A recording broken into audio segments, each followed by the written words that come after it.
Hello everyone, আজকে একটা ছোট্ট সিম্পল রান্নাবান্নার ব্লগ নিয়ে তোমাদের কাছে চলে এসেছি। আশা করছি তোমাদের ভালো লাগবে। জানো তো, যেদিন আমার হাজব্যান্ড অফিস চলে যায় সেদিন আমার একদিক থেকে ভালোই লাগে আর একদিক থেকে একটু অসুবিধাও হয়। এখন ভালো লাগে কেন সেটা বলছি, অসুবিধে কেন হয় সেটাও বলছি। চলো রান্না করতে করতে তোমাদের সাথে গল্প। ভালো লাগার কারণটা হলো হাজব্যান্ড ঘরে নেই, তার মানে রান্নাবান্নার চাপ নেই।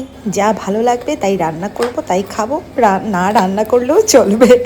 বাচ্চার খাবার দিয়ে নিজের লাঞ্চটাও সেরে ফেলবো। এইভাবেই হয় আমার প্রত্যেকটা দিন যখন ও অফিস যায়।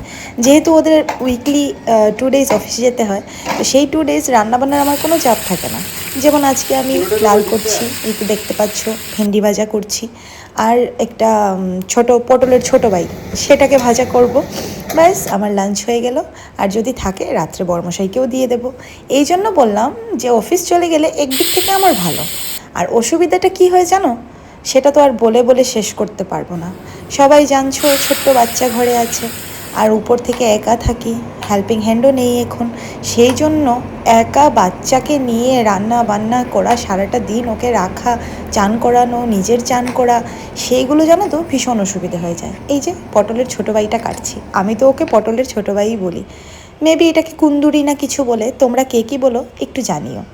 আর এখানে দেখো, টুইঙ্কেলকে চান করিয়ে আমি ভালো করে তেল মালিশ করে দিচ্ছিলাম। সেটা আমার প্রত্যেক দিনেরই কাজ, আর ও খুব এনজয় করে। তারপর চলে এসেছি আবার ওই পটলের ছোটো ভাইকে ভাজা করতে। ভাজা করার পরে মোটামুটি আমার রান্না শেষ। একদম সিম্পল ডাল, ভেন্ডি ভাজা, আর এই যে কুন্দুরি ভাজা। ব্যাস, এবারে আমি এখন লাঞ্চ করে নেব। এইটাই বলছিলাম যে হাজব্যান্ড ঘরে না থাকলে রান্নার কোনো চাপ থাকে না, কিন্তু একা বাচ্চাটাকে নিয়ে সারাটা দিন বের করা, সেটা কিন্তু আমার জন্য ভীষণ বিরক্তিকর হয়ে যায়।